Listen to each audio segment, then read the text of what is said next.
Assalamualaikum warahmatullahi wabarakatuh. Saya Nurmalina Rahayu, NPM 2108-2601-19. Baik, saya akan presentasi mind map tentang cedera meniskus pada blok muskuloskeletal. Yang pertama, saya akan menjelaskan definisi terlebih dahulu.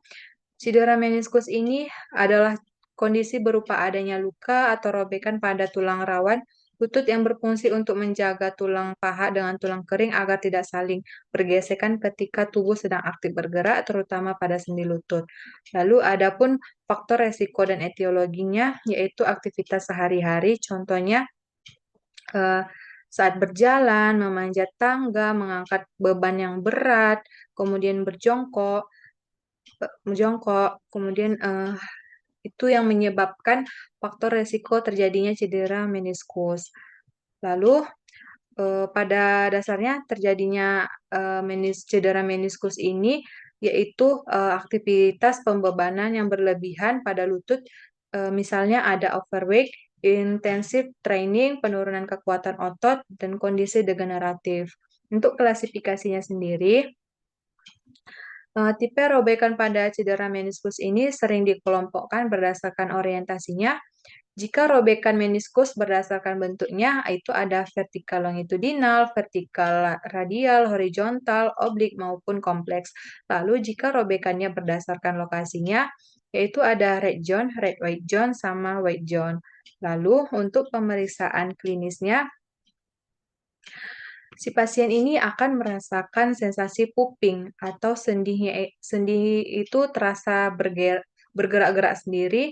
Lalu lutut si pasien ini akan bengkak, nyeri, terutama jika memutar lutut, berjalan jauh, dan berlari. Lalu si pasien ini akan merasakan keterbatasan ROM. Lalu lutut terasa seolah terkunci saat menggerakkan lutut pada posisi tertekuk dan tidak bisa dikembalikan, diluruskan. Lalu adapun pemeriksaan khususnya yaitu yang pertama ada pemeriksaan tes McMurray.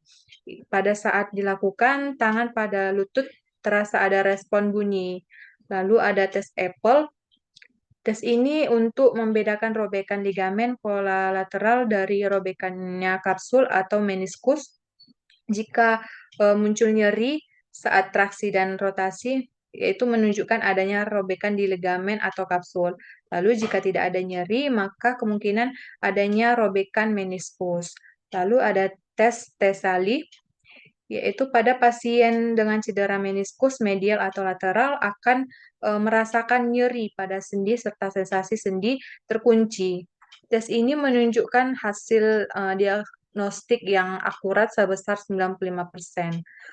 Untuk mendeteksi cedera robekan meniskus dengan rekor catatan false positif dan negatif yang rendah.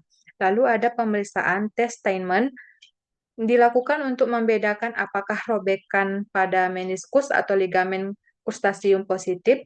Bila nyeri tekan berpindah letak saat posisi lutut rom berubah. Kemudian ada pemeriksaan laboratorium, yaitu pemeriksaan MRI. Hiperintensitas linier yang memanjang terlihat dari permukaan sendi bagian superior ke inferior, yang dimana secara sensitif teridentifikasi pada potongan sagittal dan koronal pada T1-nya. Lalu untuk tata laksananya sendiri, yang pertama bisa kita lakukan manajemen non-operatif, yaitu RICE Principle.